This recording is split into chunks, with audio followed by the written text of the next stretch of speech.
구약성경 사사기 20장 19절에서 35절입니다. 사사시대는 왕이 없으므로, 지도자가 없으므로, 권위를 가진 자가 없으므로 각기 자기 좋은 대로, 자기 소신대로, 자기 소견에 옳은 대로 살아가던 시대였습니다.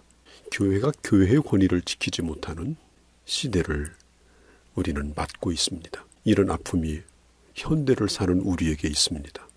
교회가 너무 많다 보니 사람들은 교회를 귀한 줄 모릅니다. 예전에는 한 동네에 한 교회가 있었습니다.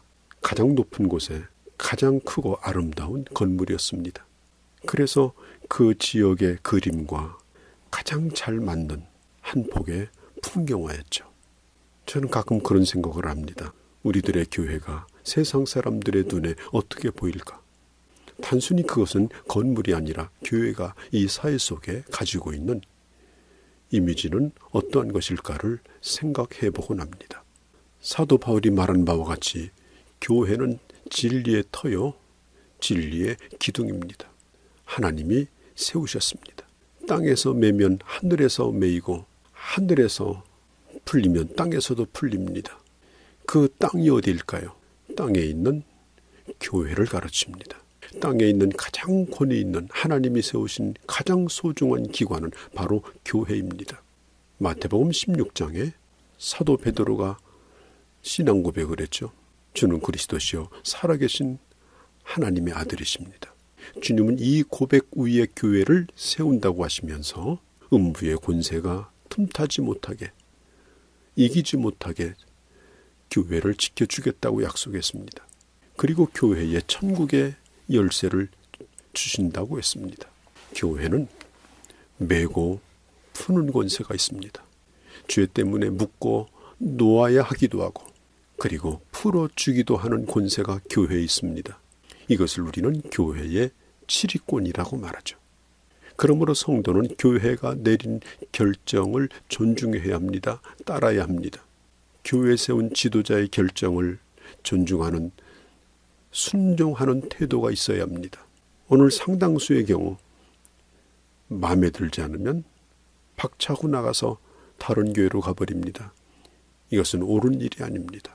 그 교회에서 맨 일이면 그곳에서 풀도록 신앙생활을 더 잘하고 교회 인정을 받아야 되고 또 교회 징계도 바르게 받아야 합니다. 레위인의 첩의 성폭행 사건, 그리고 그 여인이 죽는 그 일로 말미암아서 이스라엘 백성이 40만 명이 모입니다. 성경은 그 모임에 대해서 이렇게 말하죠. 20장 2절에 온 백성의 어른 곧 이스라엘의 모든 지파의 어른들은 하나님의 백성의 총회에 섰고 칼을 빼는 보병은 40만 명이었다고 말합니다. 지금 베냐민 지파가 이스라엘 백성들의 총회 앞에 지금 징계를 받아야 되는 상황에 놓여 있습니다. 이스라엘 백성이 모인 것은 지금 베냐민 지파를 징계하기 위해서였습니다. 이것은 개인이 아닙니다. 한 지파를 묶기 위해서입니다. 그러므로 징계를 받아들여야 합니다. 죄를 인정해야 합니다. 누가 죄를 지었는지 그를 색출해내서 데리고 와야 합니다. 행동을 바꾸도록 해야 합니다. 그런데 징계받아야 되는 자가 징계하는 자를 향해서 전쟁을 선포합니다. 그리고 이스라엘은 내전의 위기에 지금 처해 있습니다. 오늘 성경에 보면은 이렇게 말하죠. 20장 21절에 당일에, 그리고 24절에 그 이튿날에, 그리고 30절에 셋째 날에 3일 동안 3번의 접전이 벌어집니다. 당일에 이스라엘 백성들 40만 명이 베냐민을 향해서 공격을 하는데 오히려 이스라엘 사람이 2만 2천 명이 죽었습니다. 그리고 둘째 날, 그 이튿날에 또 이스라엘 사람이 18,000명이 죽었습니다. 지금 이 이스라엘은 처음 이 전쟁을 하게 될 때 이것은 너무나 답이 뻔한 것이기 때문에 하나님 앞에 물어볼 것도 없다. 우리가 왜 싸우는지 우리도 잘 알고 있다. 그렇게 생각하고 당연하게 싸웠는데 그게 모범 답안인 줄 알았는데 뚜껑을 열어보니까 최악의 성적표였습니다.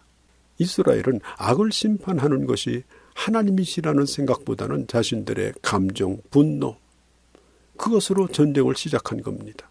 자신들의 숫자만 믿고 마치 자신들이 해결사라도 된 것처럼 기고만장해서 베냐민 지파를 공격한 것입니다. 지금 이스라엘이 의롭고 깨끗해서 베냐민을 심판하고 있는 것이 아닙니다. 비록 명분이 그럴듯하고 정의의 이름을 가지고 나간다 할지라도 분명 이스라엘 자손들은 자신의 숫자를 의지했습니다. 11대 1이었습니다. 그래서 나쁜 짓을 한 베냐민을 치는 것은 당연한 일이라고 생각하고 왜 싸워야 되는지를 묻지 않고 18절에 보면 누가 선봉에 나가서 싸워야 되는가 그것만 생각한 겁니다. 그리고 비로소 23절에 가서 정말 자신들이 형제 베냐민과 싸워야 하는가를 다시금 묻고 있습니다. 실패를 통하여 이 싸움이 정당한 것인지 계속 싸워야 하는 것인지를 물었을 때 하나님이 올라가서 치라고 하셨습니다. 그런데 여기서도 그들을 향한 승리의 약속은 분명하게 주시지 아니었습니다. 두 번째 접전에서도 첫 번째 희생자보다는 덜 했지만 베냐민 지파는 이스라엘 자손 18,000명을 죽였습니다. 하나님을 의지하지 아니하고 자신의 힘을 의지했을 때 어떤 결과를 가져오는가를 성경은 잘 보여주고 있습니다. 에레미야서 17장 5절 7절에 보면 이렇게 말하죠. 무릇 사람을 믿으며 혈육으로 그 권력을 삼고 마음이 여호와를 떠난 그 사람은 저주를 받을 것이라. 그는 사막의 떨기나무 같아서 좋은 일이 오는 것을 보지 못하고 광야의 간조한 곳 건건한 땅 사람이 거하지 않는 땅에 거하리라. 그러나 무릇 여호와를 의지하며 여호와를 의뢰하는 자는 복을 받을 것이라고 했습니다. 10,000명은 어마어마한 숫자입니다. 그리고 베냐민 지파는 아무것도 아니라고 생각했고 결국 싸웠지만 여지없이 패배하고 두 번째 패배한 후에 그들은 베델로 올라갑니다. 목을 놓아옵니다. 날이 저물도록 금식하며 하나님 앞에 화목제와 번제를 드리면서 하나님에게 묻습니다.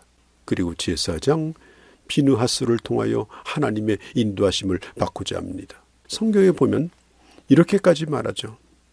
하나님, 이 전쟁을 계속해서 해야 됩니까? 말아야 됩니까? 28절에 처음에는 당당하게 싸워야 된다고 생각했지만 이제는 하나님께서 전쟁을 포기하라고 하면 포기할 의사까지도 내비칩니다. 모든 것을 하나님의 뜻대로 하고자 합니다. 지금은 겸손하게 하나님의 언약궤가 있는 베델로 갑니다. 그리고 하나님의 뜻을 묻는 겁니다. 특별히 23절에 보면 내 형제 베냐민이라고 말하죠. 내 형제 베냐민. 그리고 28절에 보면 내 형제 베냐민과 싸우리까 말리까. 여기서 비로소 내 형제라는 말이 나옵니다. 처음에는 그 죽일 놈이었습니다. 맞아야 마땅한 놈들이었습니다. 죽어야 마땅하다고 생각했습니다. 그렇지만 이제는 내 형제 베냐민이라고 말하며 그들이 눈물을 흘립니다. 그들이 금식합니다. 형제를 징벌하는 일은 그렇게 즐거운 일이 아니고 아픈 일이며 내가 먼저 울어야 하는 일이라는 것을 그들은 비로소 깨닫습니다. 남을 징계하려면 내가 먼저 내 종아리를 치는 마음이 있어야 합니다.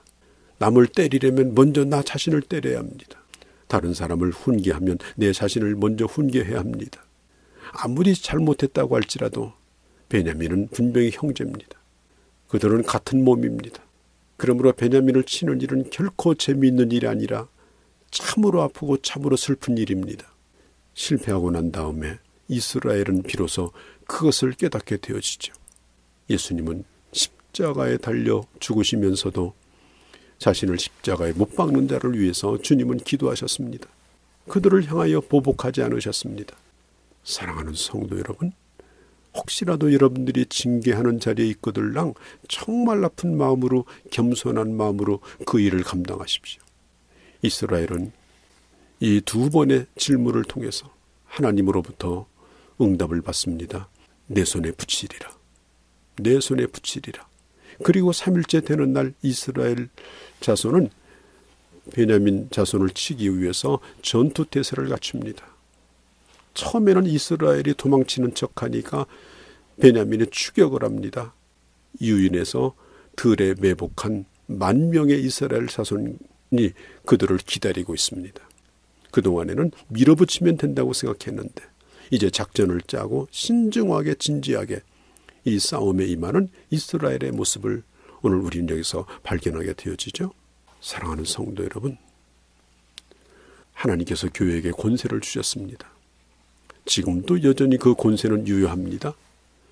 그러나 다른 형제를 매는 일이 있다면 내 자신을 먼저 돌아보시고 그리고 겸손함으로 하나님이 주신 권위를 사용하는 그런 교회 직분자들이 되고 또 우리 성도들이 될 수 있기를 바랍니다.